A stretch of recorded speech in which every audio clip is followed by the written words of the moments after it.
Have you achieved success and a high income, but still lack personal fulfillment and work-life balance? You're in the right place. Welcome to the Successful But Struggling podcast. Join us as Erin, Eunicia, Joanne, and Mim share transformative insights and practical strategies just for you. Discover real stories and lessons that will elevate your personal satisfaction, professional accomplishment, and financial empowerment. Welcome back to the Successful But Struggling podcast. I'm Mim Abby, and I'm here today with Dr. Erin Hurley. And we've been having several episodes where we have talked about the big topic of stress. We all face stress. Different situations will bring up stress. And Erin is going to talk specifically today about preparation when it comes to stress, because we know we've all been through stress before. We know that we haven't seen the last of it, and we know that we're going to see more in the future. And so a big question is, how can we be better prepared for it? So Erin, welcome, and talk to us about preparation for stress. Thank you, Mim. One of the poor examples I've seen at being prepared for stress is my career in medicine. As a leader in medicine, oftentimes myself and other healthcare providers are pouring from an empty cup.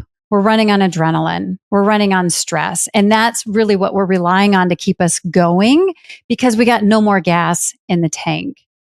And as I reflect back on my medical career and all of the role models who were doing medicine about the same as I was, it wasn't a healthy way to be prepared.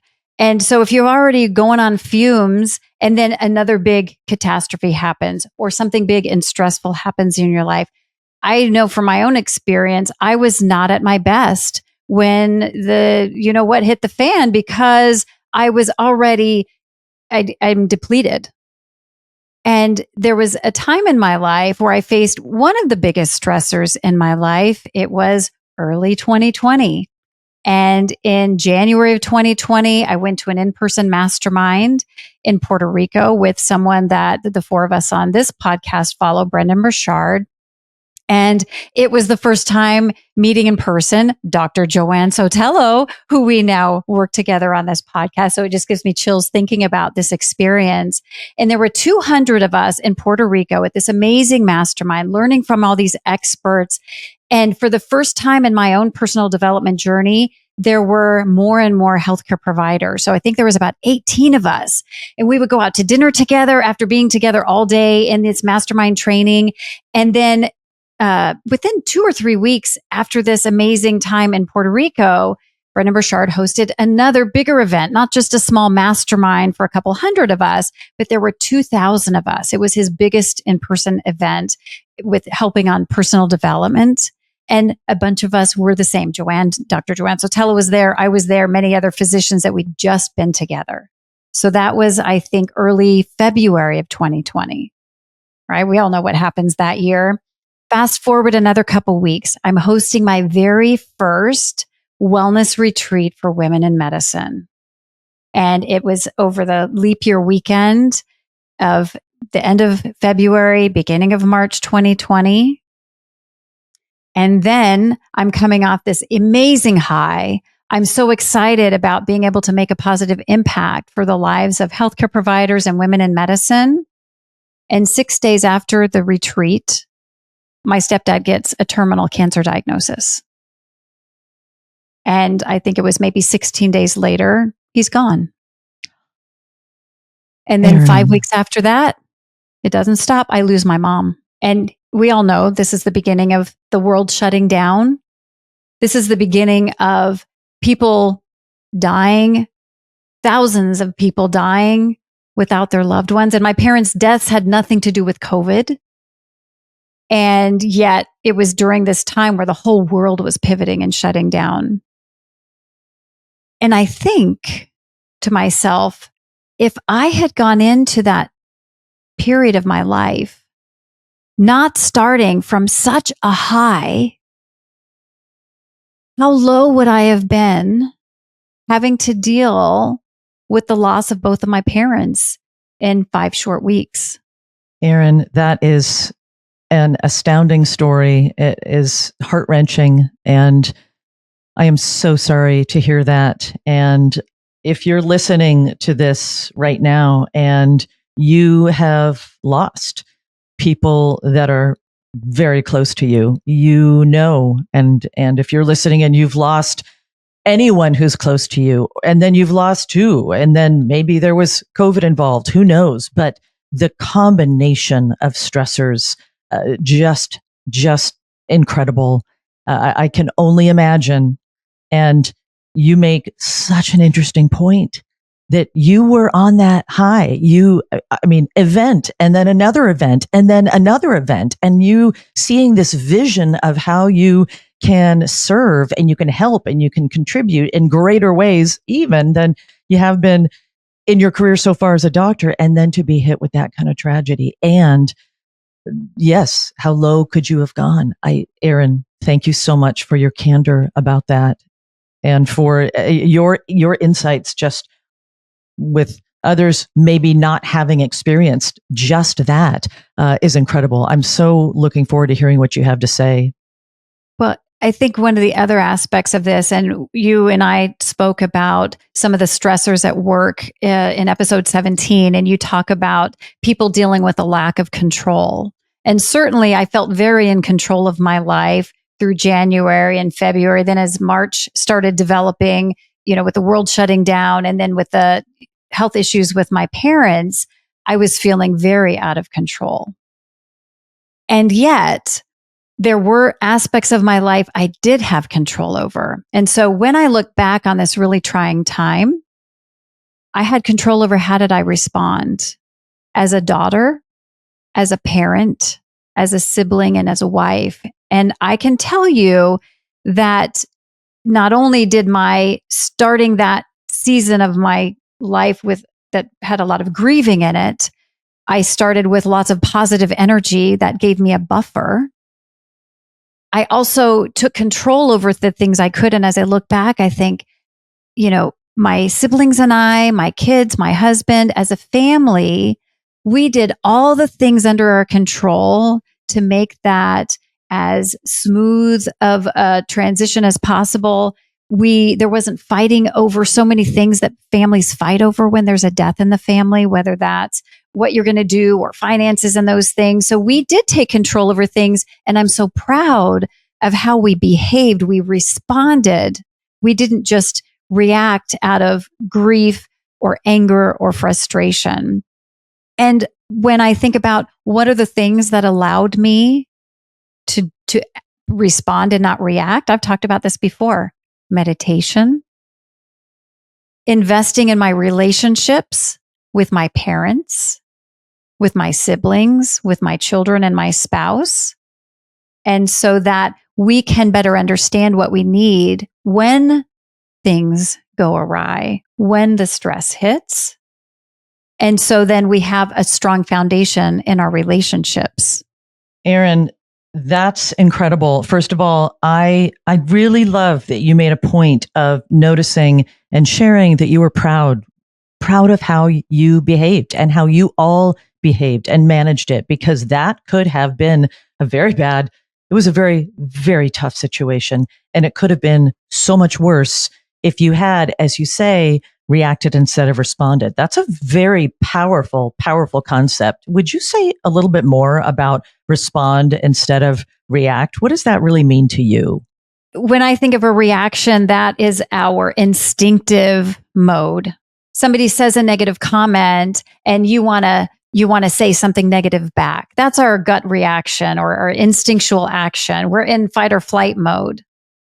When we can choose to pause and get curious and say, I wonder what's going on with that person. Maybe they got in a fight with their spouse that day.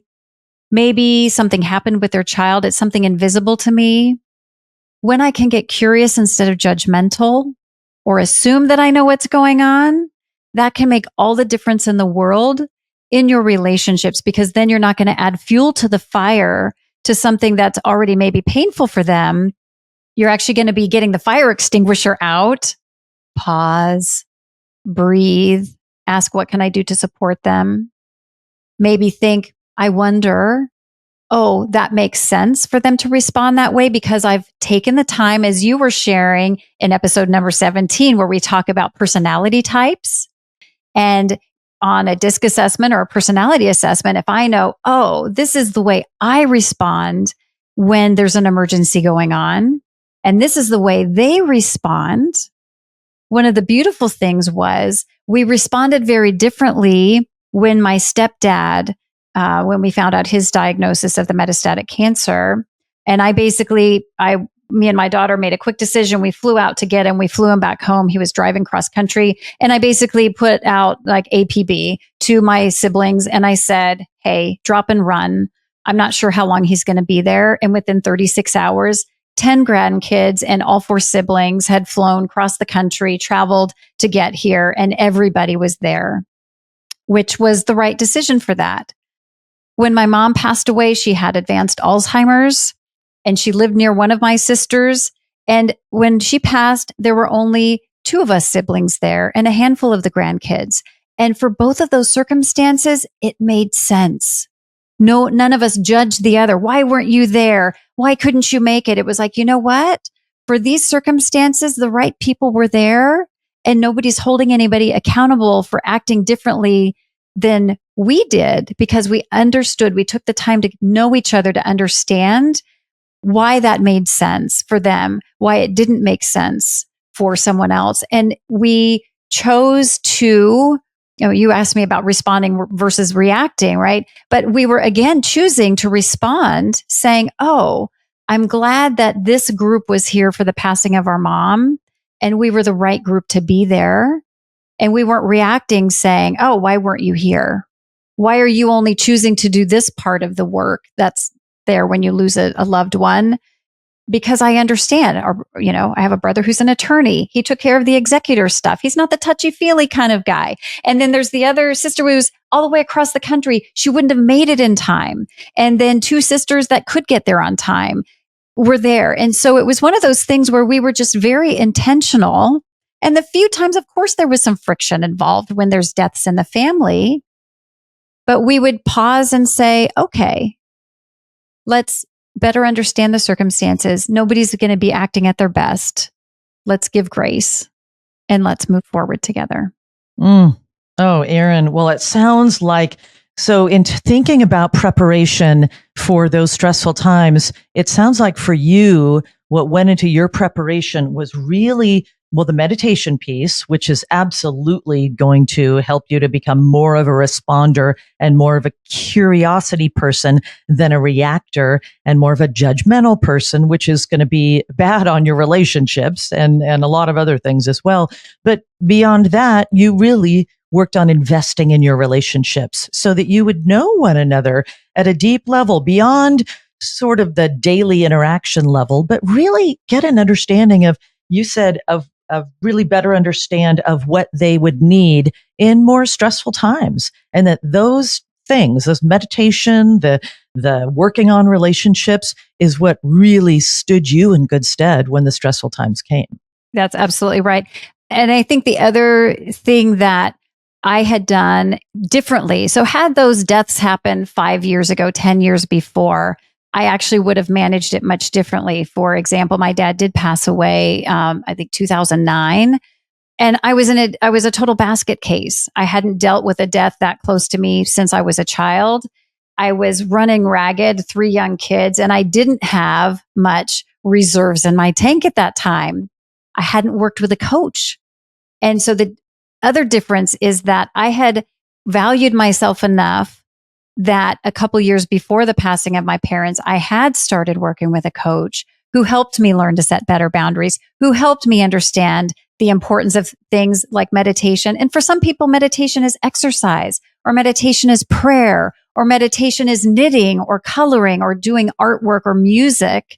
And it's just one of those things where we're pouring into our calm system, our calm nervous system, getting out of living in our stress, fight, flight, freeze system, and being able to tap into that, and sometimes tapping into it on demand. And we'll go into that in a different episode. I had a more recent stressful incident where within 5 to 10 minutes of something that was very scary, I was able to tap into my calming because I'd been training myself for the last 5.5 years for my meditation, getting enough sleep, that within 5 to 10 minutes, I was able to flip a switch and go, I'm going to get control of this circumstance. And it made everything from there on out go further. And I'm so glad that I started a meditation practice several years ago because it has saved me countless arguments with my spouse, countless arguments with myself and my kids. And it really allows me to respond, not react. And so I would ask you, for those, if you're listening to this, ask yourself, what do you tend to do under stressful circumstances?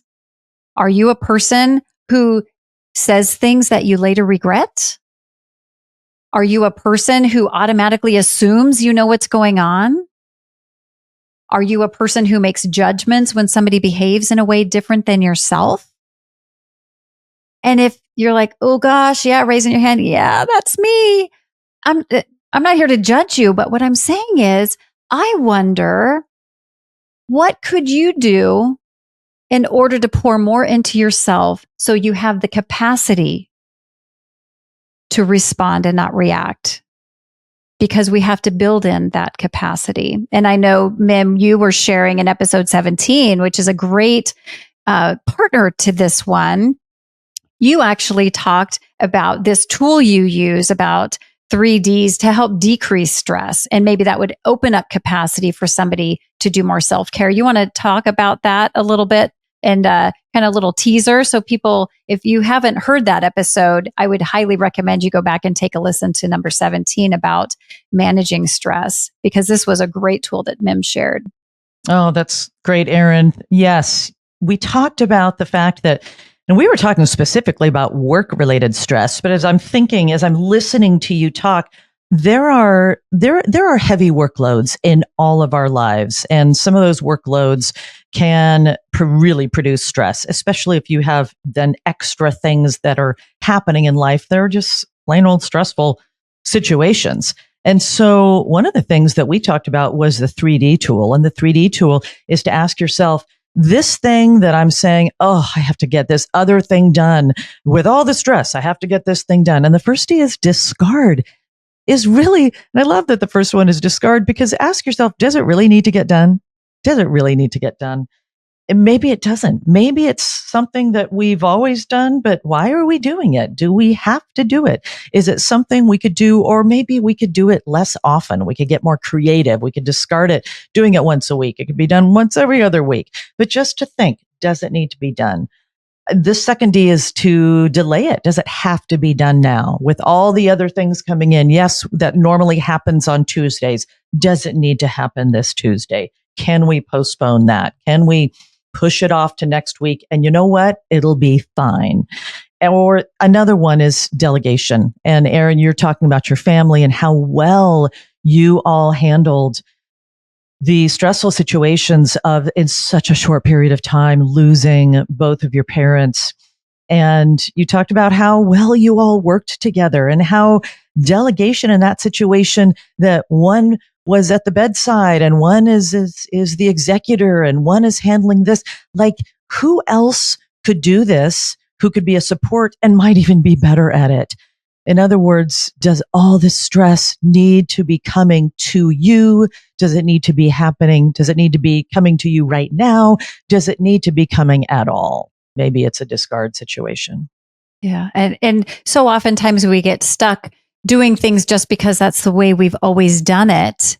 And I also like to challenge people and say, is it relevant? Is it relevant to do this thing when we are dealing with such stress? Is it relevant to be worried about, what does my house look like? Because I don't have the energy to clean because I'm grieving the loss of my parents. And I love what you talked about with delegate. During this period of time, I was the medical director at a very busy nonprofit, and our work demand significantly escalated, and everything was changing because of COVID. So some people, their work went away during the pandemic, and the work that both me and my husband did escalated. And yet, because I had built relationships with those at my office. When my stepdad, we were trying to work through the medical stuff with his new cancer diagnosis, I took time off, even though I had taken some time off previously. And I said, I need to be there for my stepdad, and helped manage getting his appointments and attended his appointments and figuring out what's the right path and listening to him. And I chose to delegate to my team at work. And unlike years prior, when I still meddled in the work, when my son was in the hospital, I had learned from that experience and saying, no, my team can cover the needs of the patients. I don't need to be in it because I need to be fully invested in what's going on with my family. So I delegated like crazy, and I trusted that if they needed me, they knew how to get a hold of me. But I passed it, and then I let them deal with it until I was ready to come back. And then, as you can imagine, I'm just coming back to work. And then I get a call from my sister. Our mom's in her last stages. And I didn't feel guilty. Those things were out of my control when my parents were passing. But what did I have in my control? I had a meeting with my 3 kids. I was working from home. They were, doing school from home. I had a meeting and I said, who's coming with me? I'm going to jump on a plane. We're going down, this may be the end of, grandma's last days. We had a quick meeting. We threw a bag together and we got the last flight out. And because I was willing to call as I'm packing, I'm calling my boss and saying, I know I just got back to work, but I'm leaving again. I'm going to go see my mom. And I didn't feel guilty about it. It was the right thing to do. And I made this quick decision. Had I missed that last flight, had I taken longer to make a decision, had I not listened to my daughter, who was only in junior high at the time, I think, or early high school, maybe high school. And she said, we're not waiting till tomorrow, Mom. You find a flight that gets us there tonight.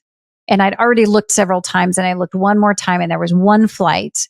And with the packing time, driving to the airport, my husband coming home from work so he could stay with my child who was going to be at home and not go with us, it was really tight. And we're literally passing each other as I'm flying out of the house and my husband's racing home to get there for our son.